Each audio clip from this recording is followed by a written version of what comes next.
ne s'en est jamais autant vendu depuis 30 ans. Le vinyle. Les vinyles. Collection vinyle. Le vinyle. Le vinyle, ce format qu'on croyait enterré, fait un retour spectaculaire. Mais pourquoi tout cet engouement autour d'un disque qu'on aurait pu oublier? Aujourd'hui, on te raconte son histoire, son déclin et pourquoi il est devenu bien plus qu'un objet musical.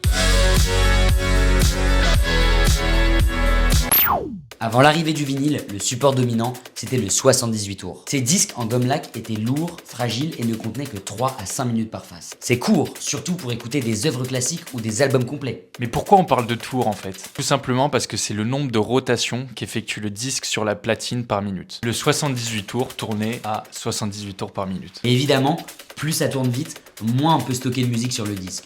D'où la limite de 3 minutes. Et c'est là qu'arrive Peter Goldmark, un ingénieur hongrois-américain travaillant chez Columbia Records. En 1948, il révolutionne tout avec le 33 tours ou LP pour long play. Son idée, utiliser un nouveau matériau, le vinyle plutôt que la gomme laque. Ce matériau était plus léger, plus flexible et beaucoup plus résistant. En parallèle, un autre géant de l'époque, RCA Victor, travaillait sur un autre format, le 45 tours, qui deviendra le format standard pour les singles. Ce qu'il faut retenir, c'est que le vinyle n'était pas qu'une amélioration technique, c'est aussi une véritable révolution culturelle. En fait, il a permis aux artistes de concevoir des albums comme des œuvres complètes et pas seulement une suite de chansons. C'est comme ça que le vinyle a jeté les bases de ce qu'on connaît aujourd'hui comme l'industrie musicale moderne.